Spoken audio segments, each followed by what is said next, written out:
Hello and welcome. Give everyone just a moment here.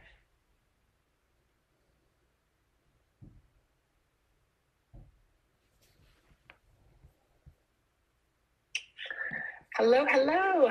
Welcome everyone. Welcome to Glossy's weekly LinkedIn Beauty Debrief. I'm Lexi Lebsack, West Coast correspondent here at Glossy, and I'm here with a lot of my colleagues. So excited to discuss our topic today.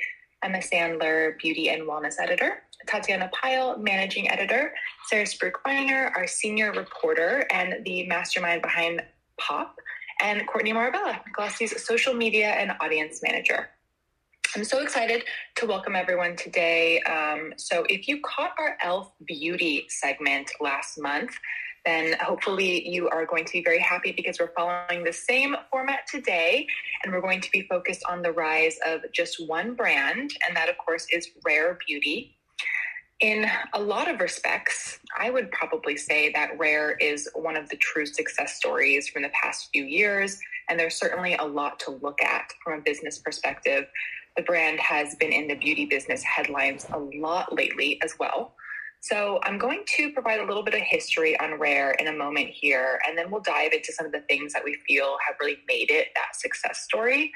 But I want to sort of start with some of the headlines that are discussing the possible future of Rare. So Emma, I know you cover mergers and acquisitions a lot here at Glossy.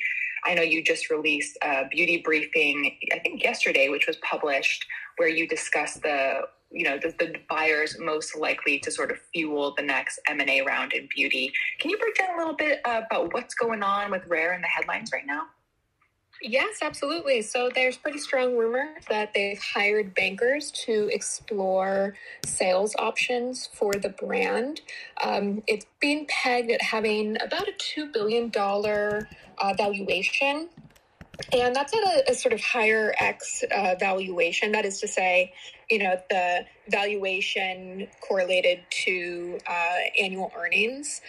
So with respect to that $2 billion valuation, there's only a couple companies that have that sort of size to be able to swallow that kind of large size of a business.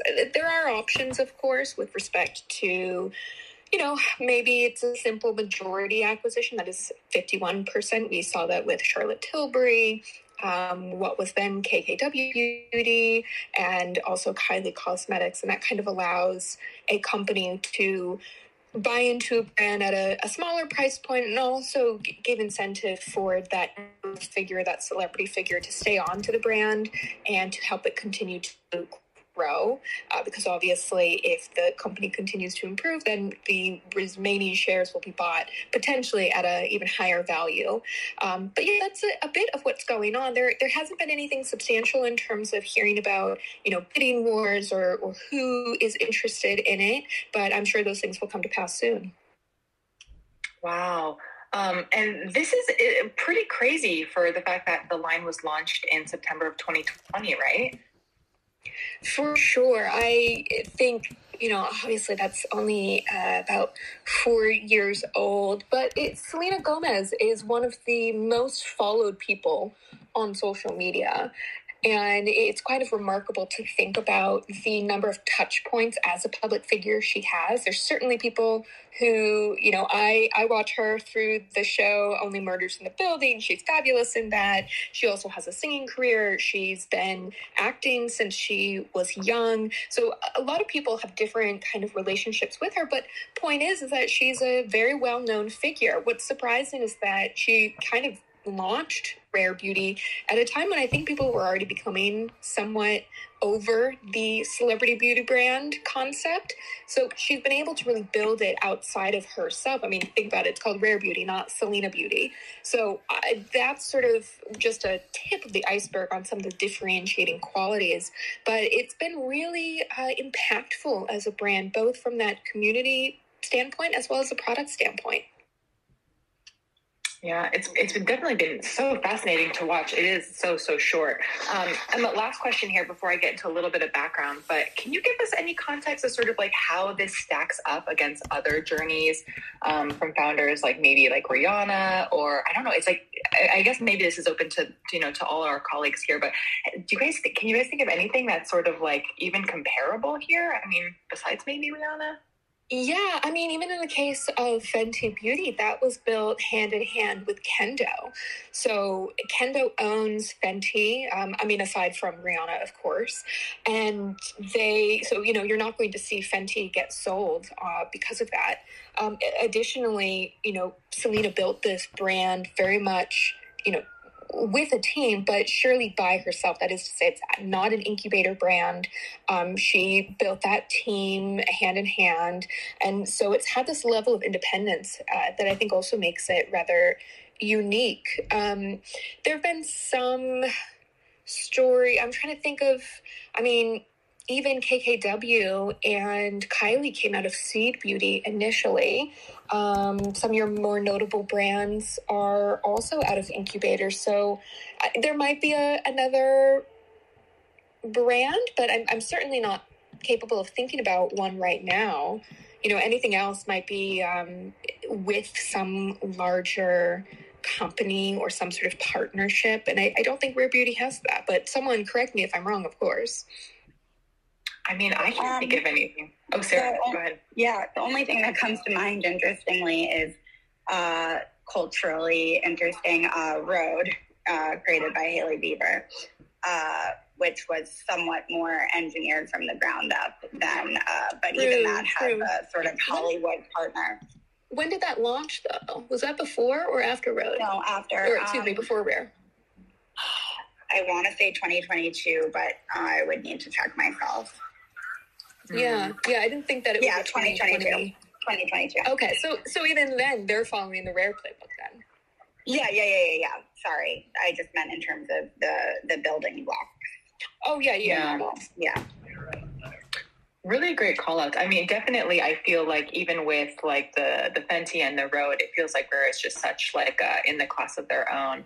So I'm just going to provide a little bit of brief background here for listeners. So Rare Beauty is privately held, founded by Selena Gomez, massive star across acting and singing most of her life. Like Emma mentioned, Disney kid, massively successful transition to adult stardom. And like Emma mentioned, since 2019, she spent a lot of time as the most followed person on Instagram.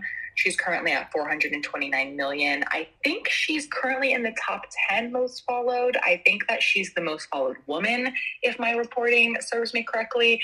So definitely big here. So Rare launched DTC and in Sephora North America in September 2020, same year as she launched an album also called Rare. The vibe for both was similar, celebrating what makes people different, owning what makes you rare. The brand very shortly after launching went international in Sephora and Space NK. They also ship internationally on their product, on their website, most products, not everything. And I feel like we'd be remiss if I didn't call out here sort of like the immediate hits, like the Soft Pinch Liquid Blush, which really, in my opinion, really fueled the beginning of the brand. Reportedly, Rare sells $70 million worth of blush every year. That's according to Bloomberg. And they actually just launched a powder version of their cream blush at the end of last month. So definitely we'll probably see a lot going on there. Emma, Tatiana, Sarah, am I correct to sort of call out the blush as the hero product here? What other product highlights or anything that, you guys feel like maybe I missed here in terms of products? Sarah's probably the product expert here. Yeah, I do agree about the blush. That does gangbusters. You're definitely correct. Also, I apologize if you guys hear any background noise on my end. The liquid blush became a phenomenon on TikTok. The brand has millions and millions of followers on the platform. And it sort of was this thing where at first it was sometimes criticized for being too pigmented, but people sort of learned to work with it and would kind of document that journey on TikTok. TikTok loves, it's obviously a visually driven platform, so makeup tends to perform very well in general. But the brand has continued to create products that resonate. So it recently launched, and I think we're going to talk about this more, but, body care with a little bit of fragrance, a body mist, which is a trending category right now. And even products like that have seen viral success the way that the blush did. So the brand, the blush is certainly not the only successful product, though I think it does remain the one most, when you picture Rare Beauty, you sort of picture that liquid blush with its very distinct gold cap. As Lexi mentioned, they're building out a Soft Pinch franchise now, so I would expect that Bloomberg number to rise it significantly because the popularity of the brand has not dimmed at all. And then the other thing to note is that while I don't believe that Rare Beauty invented liquid blush, it certainly spawned, as every brand either has or is launching liquid blush since then. So it's definitely, the brand has made a name for itself as a trendsetter. And just really... Oh, Tatiana, go ahead. Yeah, really, really quickly. Sarah said something that I was going to touch upon that I thought made Rare Beauty kind of what it is today. Similar to how Fenty came out during a time where there weren't many makeup brands that were coming out with inclusive, wide-ranging amount of shades. And for that time period, it was very innovative.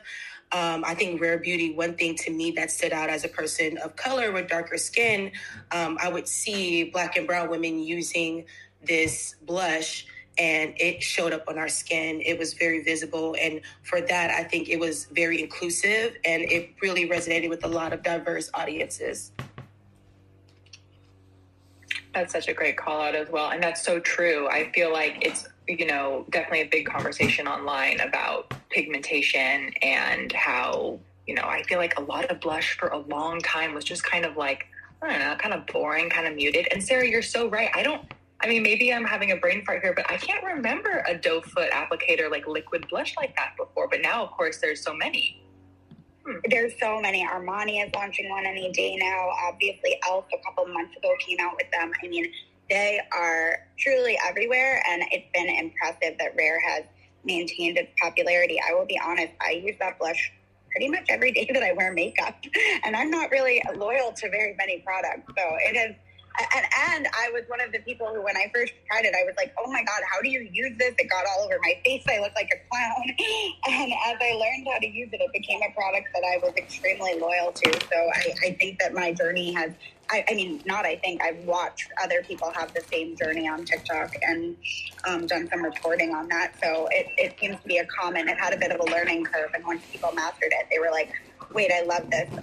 Like Tatiana said, there are bold colors, darker colors that would show up on, any level of pigmentation, any Fitzpatrick skin type. So it's been a brand that, like Fenty, was thoughtful about inclusivity from the jump, which I think, especially if you're creating a brand with that level of fame, it's imperative for any brand, but when you have that level of eyes on you, they have to be extremely careful too about inclusivity, and it's great that they were and that they've succeeded, because I want brands of that size to be benchmarks for smaller brands, to say and I understand that the budget isn't always the same, but to say that if we can be inclusive, then so can you. A little bit of a tangent there, but I wanted to build on, I thought that was an important point that Tatiana made. No, I totally agree. I think that even just going through their site, going through their PDP images, going through their Instagram, you really do see the products, especially the color cosmetics, represented on so many different complexions, which I'm sure makes shopping so much easier, especially with a product that does have a bit of a learning curve like the blush. So if we look at social media really quickly, the numbers are very impressive. So on TikTok, for example, they have almost 4 million followers. On Instagram, the brand has 7.3 million followers right now.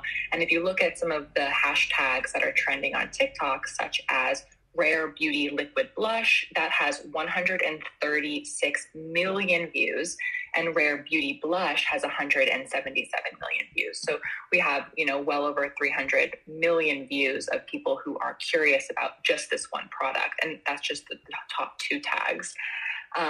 Sarah, I think that, I know we were just talking about their socials a little bit and, how well they're doing it. And I know you've, reported on their socials, and I know you've interviewed Rare's Chief Marketing Officer, Katie Welsh.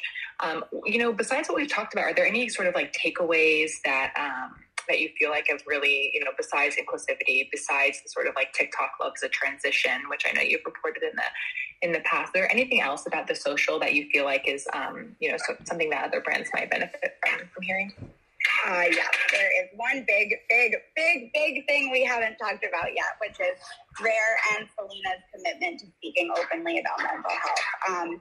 Even so, the brand launched, sort of peak pandemic, and even before the brand launched, they were hosting chats at the time on Geneva, creating a space for fans of Selena. I often, in many conversations with the brand, have learned more about, sort of who these people were, why they were drawn to the chats.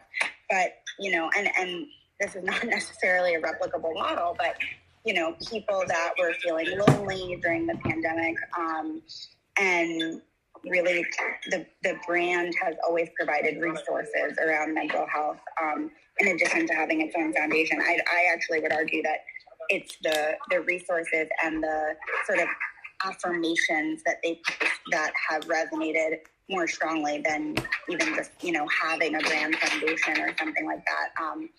It's the fact that the brand has been able to make its community feel seen, particularly from the jump at a time when many people really needed that. And I think many of those people have continued brand loyalty. It's the kind of brand where when they are getting ready to launch a product, you see comments that are just like, take my money, whatever you make, I'll buy it. And that can't really be manufactured, that comes from the fact that Selena herself has been extremely outspoken about her own mental health. There was a documentary, this is something that it's clear to her fans is actually important to her. It's not, like slap a label on it kind of analogy of feeling inauthentic. So that is something that the brand always has alongside product. At the same time, they're constantly talking about things like taking breaks from social media on social media. So I think that's been a major differentiator for Rare that other brands don't necessarily have. That's such a great call out. So you're totally right in that. So to give a little bit of background for anyone who isn't familiar, but so basically Rare has a very strong purpose part of the biz called Rare Impact. It's a social impact initiative aiming to reduce the stigma associated with mental health and provide people with access to resources that support their mental health. This is coming from the website, obviously. But 1% of all Rare Beauty of the sales are donated to the Rare Impact Fund. I checked this week, and they have so far raised $6 million, and $3 million of that has been donated, according to the Rare website. And their goal is to raise $100 million over the next 10 years. And I know that they've made a lot of different partnerships with different groups. They do campaigns, they do grants, they donate money. There's a lot going on there.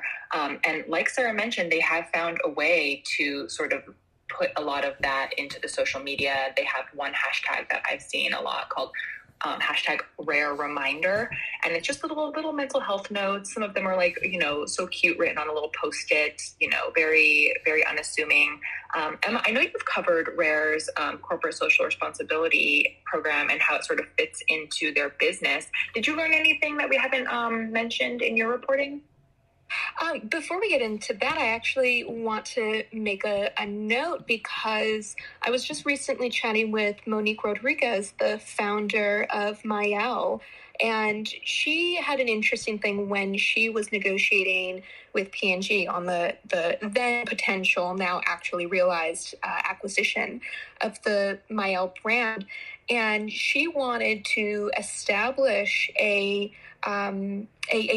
sort of charitable grant portion of the business. And so, I believe that she put up 10 million, and then as part of the acquisition deal, had P&G put up another 10 million. And so when I'm thinking about that, 100 million goal that Rare has for the next decade, and then they've only raised 6, and you're like, okay, so how are they going to get to 100 million in the next few years?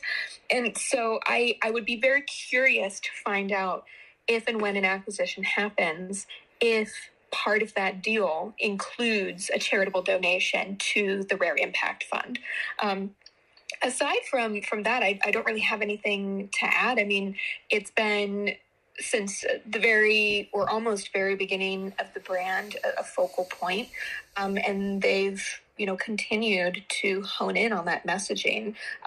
Obviously, Selena has been very open as well on social media about her own struggle. So I think people understand the authenticity that comes with it. As Sarah said, it's not something that's a manufactured cause.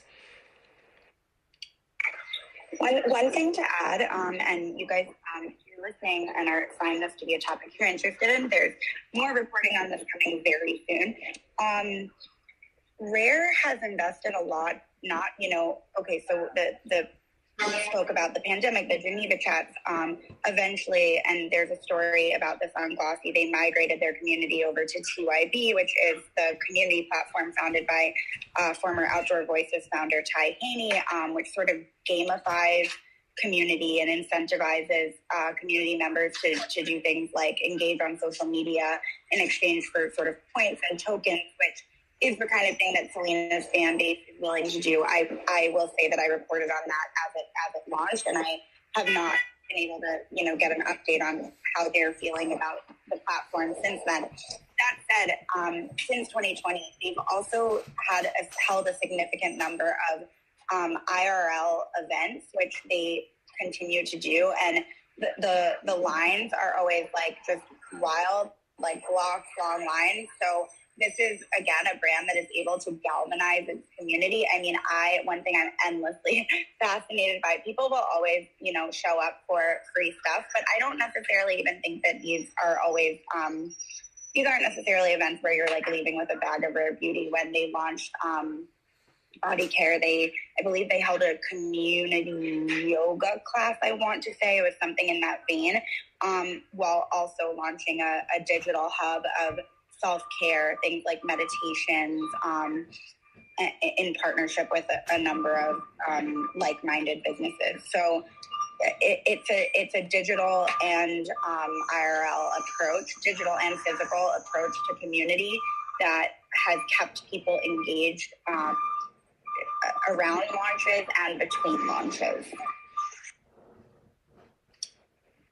That's a really great call out. I feel like we have to talk about the body collection now. I know that, I don't know, maybe you guys might have a different POV on this, but I feel like brands that launch, corporate social responsibility programs, or they give back, they kind of stumble around, not really nailing it, not really knowing how to sort of organically work their CSR into their products or their marketing.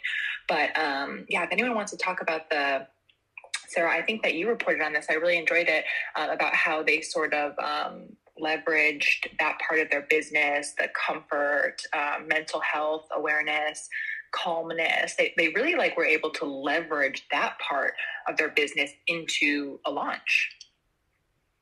I think what I liked about that launch was the way that it provided a service for the community. Again, I'm so sorry for this background noise. It's really bad right now. But even if you were not buying something, you could access, a Get Started Yoga Flow, which that was in partnership with Beyond Yoga, or Calming Breathwork, which was in partnership with Open, which is a meditation app. There was a scalp massage in partnership with The Now, which is a chain of massage studios, mostly in LA or in California. And I think that, again, it's this. I think the brand has been able to make its community feel like it cares about them, which I think for a lot of brands would be kind of a dicey thing to take on, because it's so easy for it to seem inauthentic. But when you are providing people, like even online, yoga memberships or stuff, these things can be expensive.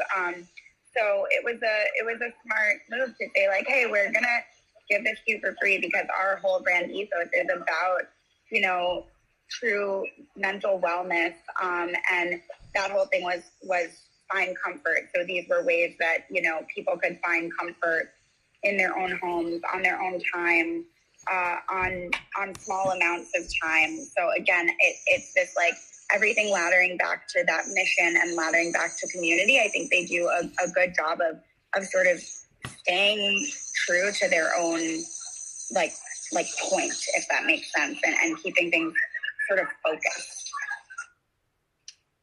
They certainly make it look easy. I feel like, we know as reporters here that everything that they're balancing right now is so incredibly nuanced and complicated. Even just being able to utilize Selena in the ways they are. If you go onto any of their social medias or the site, it's like she's all over. She's speaking directly to camera. She's very authentic. I read a Fast Company article recently that was sort of discussing some of the success there, and they spoke to one follower that said, Selena Gomez doesn't make me feel less than. And, I think that that's like in this era of social media making you feel less than, she's like this, this figure.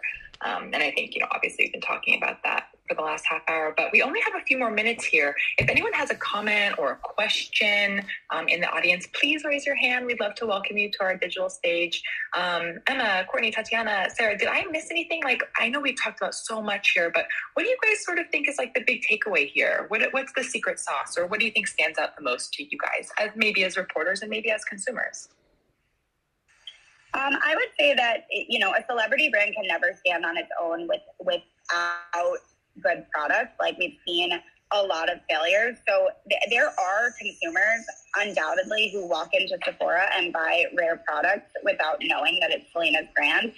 And so it's the fact that they have both pieces of the puzzle going. It's everything we've spoken about with community and, having a larger mission, paired with the fact that the product is actually good. And that, I would say, is if I had to really boil it down in less than a minute, that's the secret sauce, is the combination of those two factors. Yeah, I think they've done a very good job of continuing the momentum. It has been reported in the data, in the industry data before about, a celebrity launches a brand, there's an easy EMV that first month or so, and then it totally drops off after that because they don't keep up with anything, any promotion, any talking about brand, etc. But I think Selena and the team at Rare have done a very good job of continuing to drive a buzzy narrative. As we talked, they're really hot on TikTok. A lot of that comes down to their merchandising and product approach as well, working hand in hand with Sephora, which has an amazing track record of helping build or grow, buzzy independent brands. I think, obviously the blush, as people sort of got to better know it in a way, they are loving it. So you've got solid products, you've got a solid narrative, you've got a founder who's very involved, you've got a stellar team. I'd be very interested in finding out who ends up acquiring this brand. I certainly have thoughts, but I won't share them at the risk of them being wrong. But point is that it will find a special home, and it will be really interesting to see where it goes next from that. Yeah, I'm just going to basically repeat what both Emma and Sarah have already said, but I think the special sauce really here is that in a time where a lot of people are kind of having that, celebrity-founded brand fatigue, I think Rare Beauty is one of those special brands that does a really good job at balancing the celebrity star power with the fact that it has a really excellent collection of products and that it has built a strong, very loyal community as well. Such great call outs here. And I totally agree with all of my colleagues here. Awesome. Well, this was such a nice chat. I feel like hopefully super informative for our listeners today. Please join us again at the same time next week with a brand new topic. and check out all of our glossy reporting. We've done a lot on Rare, and I'm sure that, I'm sure it'll be informative. So we'll see you next week, and have a great rest of your Wednesday. Bye, everyone.